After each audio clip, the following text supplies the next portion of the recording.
Is Steam about to be flooded with low effort, low quality games because of this new policy change? Let's talk about it. First, what policy is changing?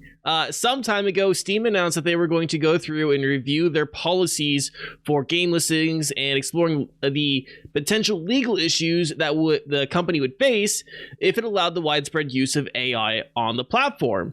And it seems that Steam is A-okay with AI. And as a side note, one of Steam's stated concerns when they began talking about this was the copyright question of large language models and AI art generators, really. They don't address those legal concerns in their new policy changes, like, at all. So if that's something that you wanted, like, a follow-up on from them, you just don't get it. Which is kind of weird, right? It ain't coming. I almost wonder if they if there's like an issue, like their lawyers, like if we say too much about what our actual legal opinion is, that can be used against us in the future. Like that's what I think is probably absolutely. It's like pleading the fifth. Like, nope. But like, let's talk about the actual policy change. They are going to allow developers to use AI-powered tools, quote, in the development or execution of the game to be hosted on the website. That is, as long as they heavily disclaim the use of AI in the content survey when they submit to be listed on the platform. Right. And they are also requiring detailed categorizations. They have really two categorizations. There is pre-generated and then there is live generated. In a pre-generated case, this is referring to anything that is using generated AI like as an asset for a game. So think about AI generated art backgrounds or DALL-E characters or dialogue from ChatGPT. Mendachi, do you have any examples of a game that already does this at all? Yeah, I actually do. I was talking to Brent about this story a few days ago, and Brent from Podcast for Two People, where we talk about movies and stuff and generally just make asses of ourselves. But he brought up an example that makes this discussion a little bit more nuanced for me. The game is Stasis Bone Totem, and it's got I think a 10 out of 10 on some platforms. I think it's sitting at like a 9.6 or something like that on Steam, maybe better. Very favorably reviewed. And in short, it's basically like a spooky point and click adventure style game, kind of like Disco Elysium and many games before it, like Stasis. Either way, AI was used for like these kind of uncanny character portraits that were kind of slightly moving. If you've seen any memes on the internet where someone would take someone's face and then plant it over, say, some other character that's doing movements, it was pretty much that. Now, it was done in a fashion that was supposed to fit the overall aesthetic of the game. These character portraits were characters that had their consciousness uploaded to a computer server kind of thing, like an ARC. If you've played Soma, you kind of know what I'm talking about. So it kind of fit and felt like it was not out of place, so to speak. However, they had also used some AI generated art for just some incidental stuff you'd pick up, clues for puzzles. And it didn't necessarily the puzzles didn't rely on the art or anything like that.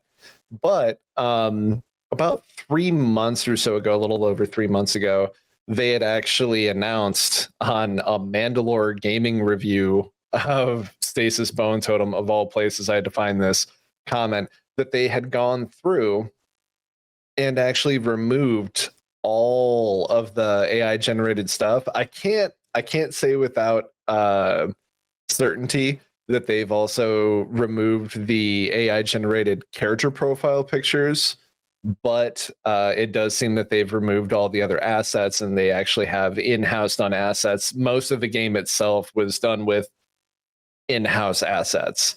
So it's kind of strange and a toss-up, but that's the one that I can draw from recent memory, and I'll talk about one later. So yeah, that is the pre-generated category. There's also the live generated category, which refers to games that use AI while it's running on your machine. Green, I think you have an example, right? Yeah. There, I would say the best example of this is there's an AI Yandere simulator game. Did I pronounce that right? Yeah. Yandere. Yeah, Yandere.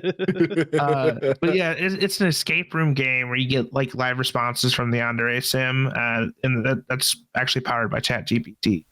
So that'd be one of those. Yeah. So, right, pre-generated, light generated. Here's some examples for you. Hopefully you guys can keep following along. There is one space, though, that will not allow any AI on Steam, and that is in their adults only section. And I think this is for really, really good reason, right? There's a lot of issues with NSFW content, consent, AI.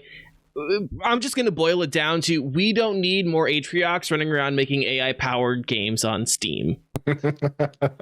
If you know, you know. On a sort of related note, Steam also said the developers are still solely responsible for the content of their games, right? That it is not an excuse.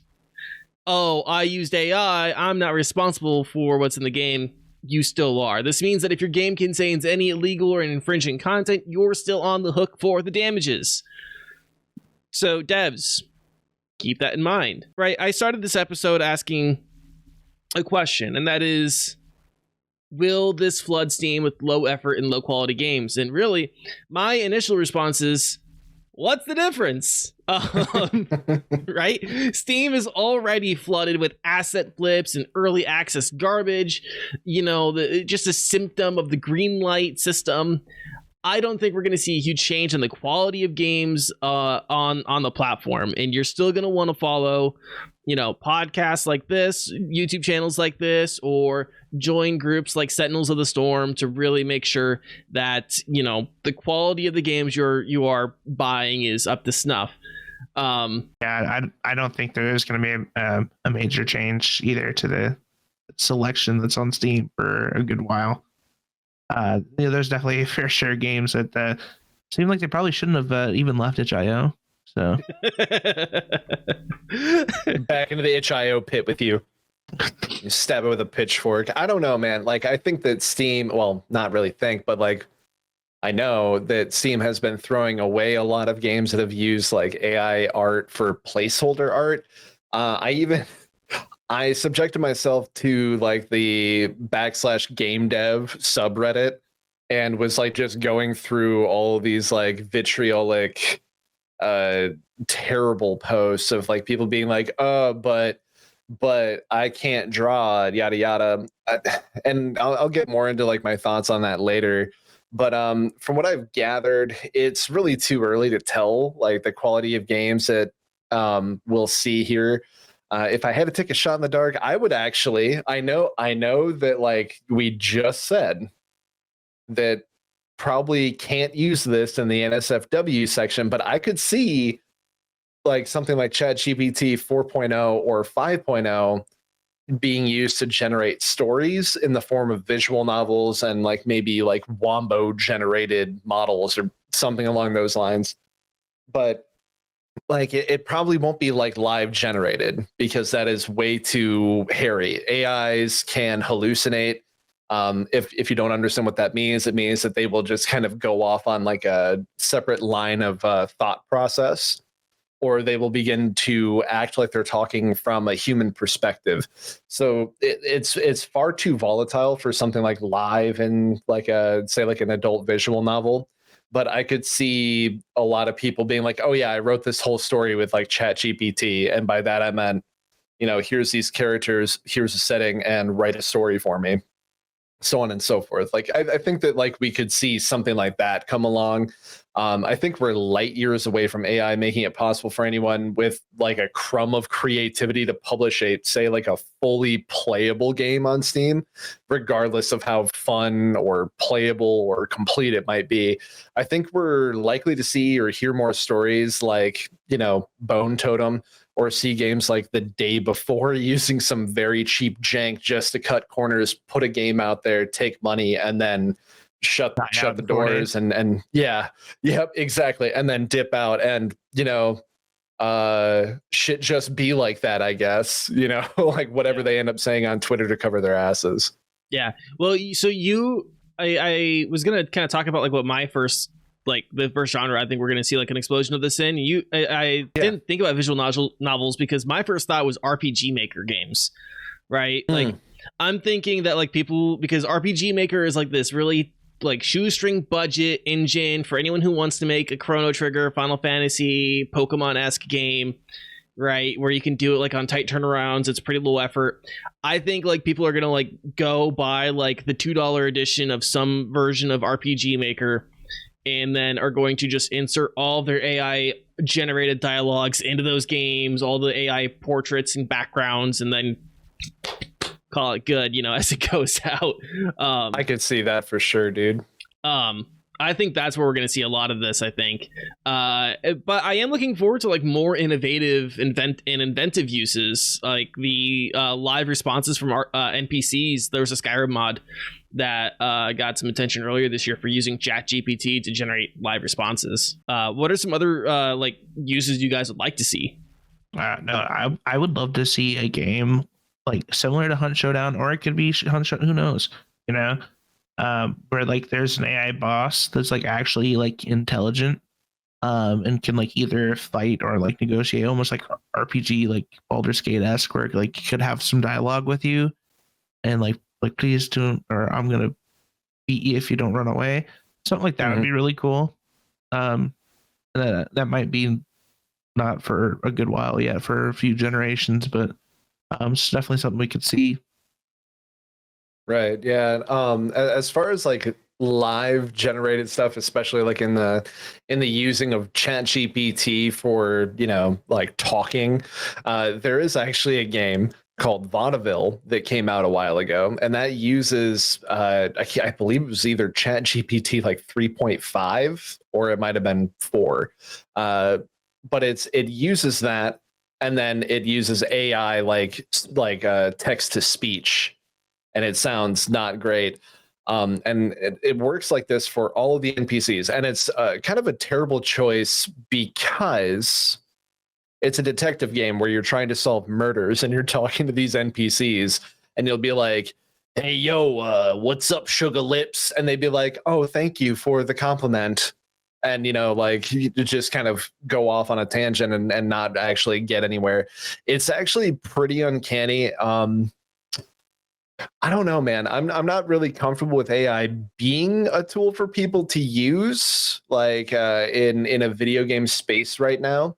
I think that it's better off used as like a tool for brainstorming, helping you edit something, or say like being like, hey, here's 5 bands that I really like.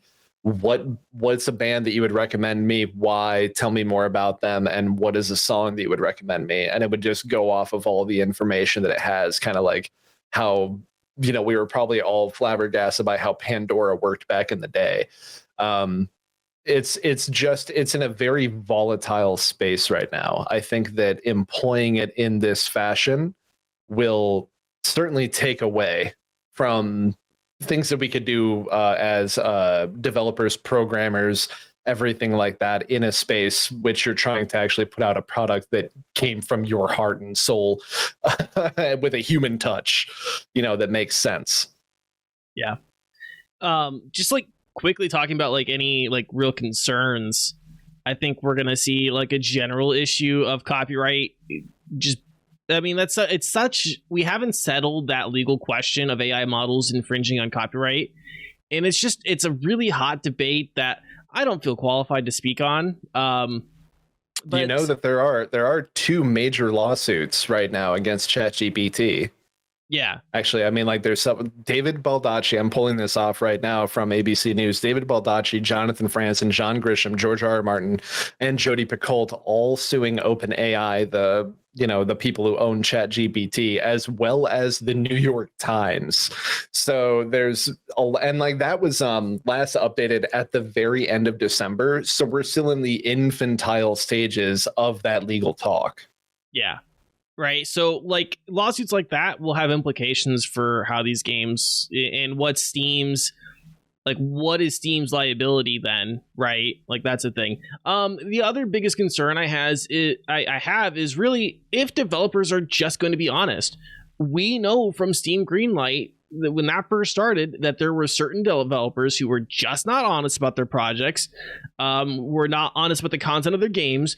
Because they can create it, they can buy a bunch of assets, list the game on Steam for about $100, sell it for $2, and hope that enough people will buy it and they can do that over and over and over again, and suffer like little to no consequences until they're taken off Steam. And then what? They create another dummy account or get a mule to do it.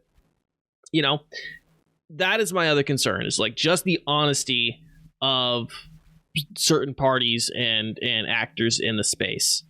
I'll take Who Is Prop Hunt for 500. My biggest concern wouldn't be until like further down the line when AI inevitably gets to like a super high point where it can just like churn out whole AAA games by itself. Mainly because I can see a lot of AAA devs like the firms actually like using that while still charging AAA prices and laying off 3/4 of their staff. But I don't see that happening for a good while. It's inevitable. Absolutely. Yeah. I mean, like looking at the finals, that was kind of like one of the biggest splashes in like very recent memory. Your announcers are AI, and they don't really usually say a lot of anything. It's kind of like your general language model AI stuff where it just kind of talks in a circle without, where it says a lot without saying anything at all. I'm sure you've kind of heard those kinds of idioms. And that's a lot of what you end up seeing when someone uses like an AI language model to try and write. Overall, I think that asset flipping and trying to put something together with the least amount of work possible are really the two major issues that I see right now. The argument between like AI art and plagiarism is already like super tired, as we've said. So I really won't go into that. I firmly am in the camp that if you want art or an asset to be in a commercial product that you're making, you should probably seek someone out, pay them to create what you're looking for. Because if you want to make money from a product or a service that you are providing, you should be willing to invest in it. Because if you're not willing to, why should anyone else? So it's just a very nuanced question, very, very interesting, and again, volatile time for this kind of discussion. Yeah. I think that's really the entirety of our discussion here. So let us know in the comments what you think of this new policy change. Do you think this will ruin Steam as we know it? If you've learned something, drop us a like. If you want more videos like this, subscribe and ring that bell. It really does help us out. Until next time, stay safe, stay healthy, keep fighting the good fights, and we'll see you in the next one.